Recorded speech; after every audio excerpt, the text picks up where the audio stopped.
Okay, welcome to my demo for my AgentForge adversarial team. Um, I am kind of going to Tarantino this a little bit and show you the ending first. Uh, Notice here my recent deploy webhooks and notice the last run up here at the top. I am going to instigate another webhook right now. But these things can sometimes take up to 5 minutes to run, so I didn't want to wait until the end of the video to run it. Okay, but we have that going. So, my adversarial platform, this is designed to attack AI health assistants and specifically my clinical copilot. I think the best place to start here is to know thy enemy.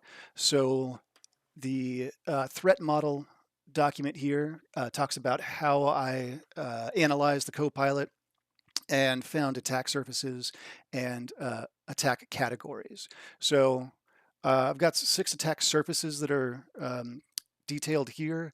I have 6 total classes of attack categories, and I focused on the most important 3, which are up here at the top: the data exfil, indirect prompt injection, and identity role drift and exploitation.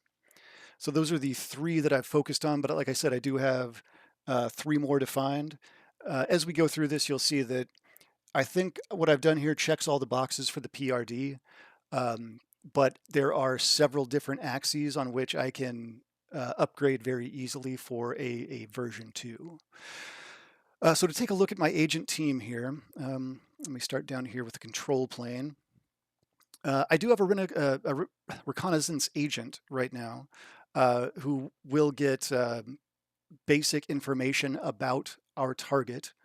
Um, right now, he writes his findings to Postgres, but no one consumes that yet.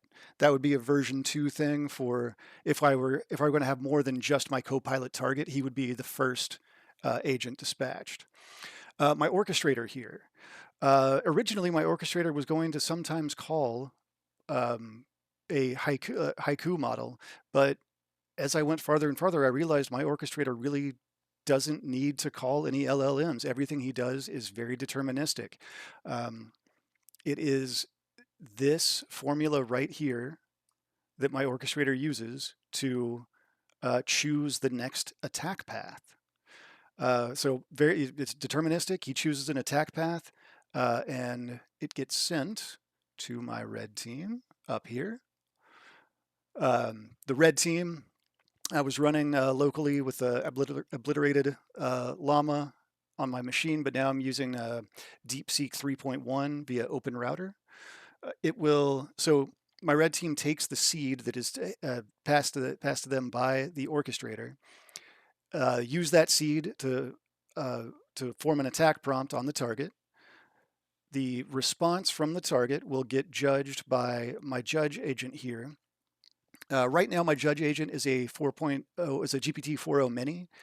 I have the infrastructure in place to have like an escalation if my judge is not able to classify the response with a confidence of greater than 0.7. It'll escalate to a call to GPT-4o to then try to classify the response. I have not yet needed to use that, so I have not made any calls to 4o. I've just been using the mini so far. Now, once the once the judge classifies the response, if it is a pass, if this was a clear, my copilot was not vulnerable to this line of attack, then that goes to a full pass, and that seed does not get mutated on the next round. If it is a confirmed exploit, if this is we definitely found a vulnerability, then that goes straight to my documentation agent, who will then write the vulnerability report. I mentioned seeds a moment ago. These are the seeds that I've started with. So these are the seeds that my orchestrator chooses from to send to my red team, and this is how they begin their attack. Depending on how the judge classifies the response to their attack, they will either keep going down that route and mutate the prompt and see if they can find vulnerabilities, or they will back off of that path because it doesn't look like there are vulnerabilities that way. So looking at the findings here, the majority of the findings I have in my document are bugs that I discovered as I was building my adversarial team, not actually bugs that my adversarial team found. There are two exceptions to that.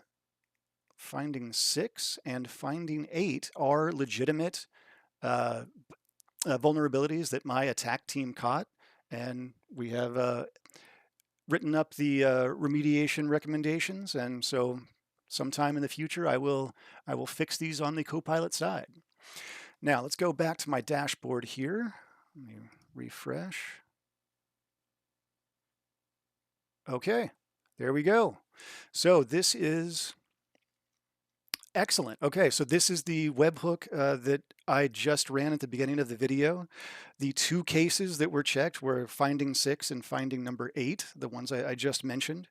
It looks like neither one of them passed.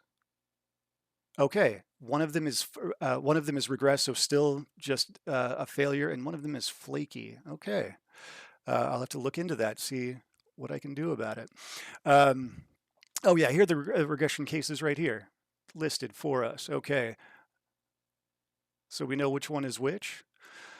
Let's see, what does that bring me to? I guess I should show you the observability stack here. If you would like to run your own campaign, you can let my orchestrator choose which category you're going to be attacking on, or you can pick your own.